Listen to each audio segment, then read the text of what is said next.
आज रागामध्ये डायरेक्ट गाडी खोलून टाकली भाऊ. काय विषय पब्लिक तर सांगतो पुढं. तर जय शिवराय मित्रांनो, मी तुमचा लाडका ब्लॉगर शुभे. आज सकाळी सकाळी उठलो, आपल्याला जायचं होतं चार्जर घ्यायला. तर बघा मित्रांनो, त्याच्याकडे गाडी चावी दिली आणि आपल्याला जार पण भरायचं होतं. त्याला म्हटलं गाडी चालू करतो, त्याच्याकडून काही गाडी चालू आहे ना. एका घंट्यापासून टाकला भाऊ गाडी चालू करून. नंतर चालू केली कस तरी निघलो भाऊ. पाडोळीला जाण्यासाठी आपल्याला चार्जरची पिन आणायची होती आणि जार पण भरायचं होतं. जार भरायला ठेवून दिला आणि डायरेक्ट आलो पाडोळीमध्ये.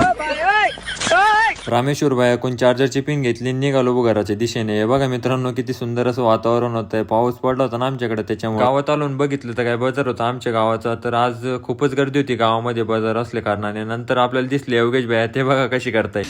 उठाले रे देवा, उठाले रे बाबा. त्यांना म्हणलं चाल दे तुमचं. नंतर आपल्याला अचानक आठवण आली भाऊ, आपल्याचं जार भरायला ठेवला होता, तो आणलाच नाही येताना. नंतर काय आपली गाडी काढली डायरेक्ट निघालो भाऊ जार घेण्यासाठी. कसं तरी तो जार घेतला आणि नंतर वापस आलो गावामध्ये. मग नंतर काय आपल्याला गाडी खोलायची होती, आपली गाडी खराब झाली होती. पाणी घेऊन खोलायला चालू केली भाऊ गाडी. रागामध्ये अख्खी गाडीच खोलून टाकली भाऊ मामाने. गाडीच चालू होत नव्हती. मग नंतर काय ती खोलली, तेवढं डायरेक्ट पाऊस चालू झाला भाऊ. पाऊस बी काय बघा होत नाही भाऊ पावसाला. नंतर तसंच सोडून दिली गाडी खोलायचं. आणि नंतर आपल्या घरी आले होते पाहुणे, तर मग काय त्यांना वाटी वगैरे लावलं. नंतर अचानक परत पाऊस चालू झाला. नंतर म्हटलं सिनेमॅटिक क्लिप घ्यावं एक पावसाची. सिनेमॅटिक क्लिप घेतली ना आपल्या दोन्ही गाड्या घेतल्या भाऊ पत्रामध्ये. तर मित्रांनो, आपण गाड्यांसाठी स्पेशल पत्राचं शीट ठोकलेलं आहे. तर बघा मित्रांनो, आपल्या दोन्ही गाड्या कशा दिसतात तर कमेंटमध्ये नक्कीच सांगा. आणि हा, तेवढं फॉलो करायला विसरू नका. तर भेटूया ब्लॉगच्या सेकंड पार्ट मध्ये.